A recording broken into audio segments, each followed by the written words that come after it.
Chapter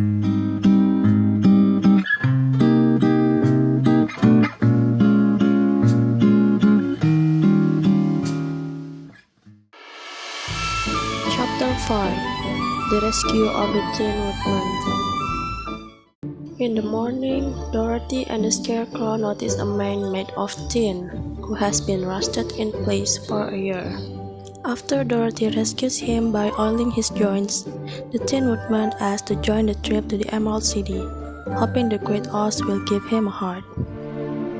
As they continue walking, the Tin Woodman clears trees and branches that block their path, and he and the Scarecrow discuss whether it's better to have a brain or a heart. Having had both, the Tin Woodman believes a heart is more important. He then tells the story of how he transformed for a real man into a tin man. The Tin Woodman explains that the Wicked Witch of the East bewitched his ex to keep him from marrying the Munchkin's girl he loved. The ex cut off parts of his body, which he had replaced with tin. After losing his heart in one of these accidents, the Tin Woodman stopped caring about the girl. He believes the heart, not the brain, makes one need a brain to guide one's heart to not be a fool. Chapter 6. The Cowardly Lion. Dorothy, Toto, the Scarecrow, and the Tin Woodman continue through the forest. Suddenly, a lion jumps out at them, knocking over the Scarecrow, sweeping at the Tin Woodman, and threatening Toto. Upset, Dorothy slaps the lion's nose and scolds him for being a coward, to which the lion admits he is. The Cowardly Lion talks about the difference between the scary way he acts and the scared way he feels. The Scarecrow thinks such reflection demonstrates that the lion has a heart. He would be braver. Hearing about the trip to the Emerald City, the Cowardly Lion decides to join the others so he can ask the Great Oz for courage and be happier.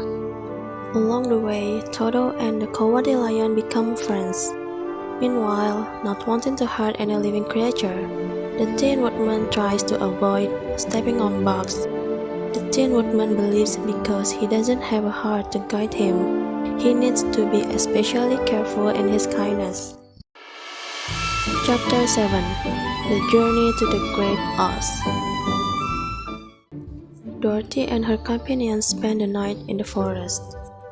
The Scarecrow looks after Dorothy, finding her food and a way to stay warm. The next morning, the group's progress is blocked by a large ditch they cannot seem to cross.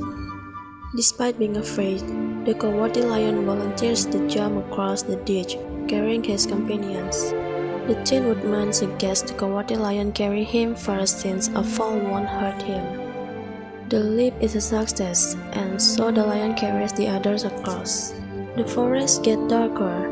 When they come to another even wider ditch, the Scarecrow directs the Tin Woodman to create a bridge by chopping down a tree.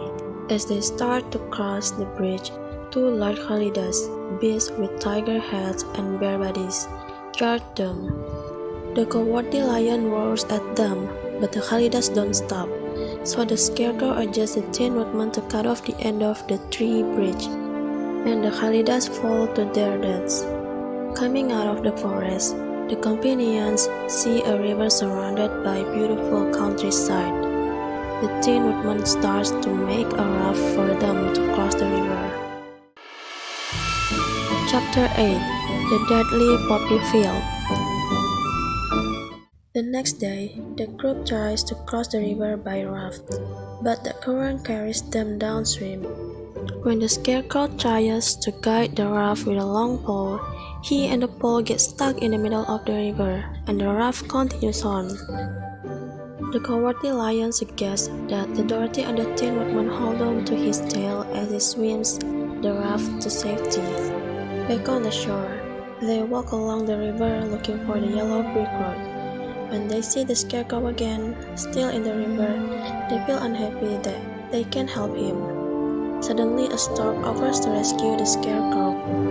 Happy to be together again, the friends resume their journey among a carpet of flowers that turns into a poppy field. The poppies, however, cause Dorothy and Toto to fall asleep.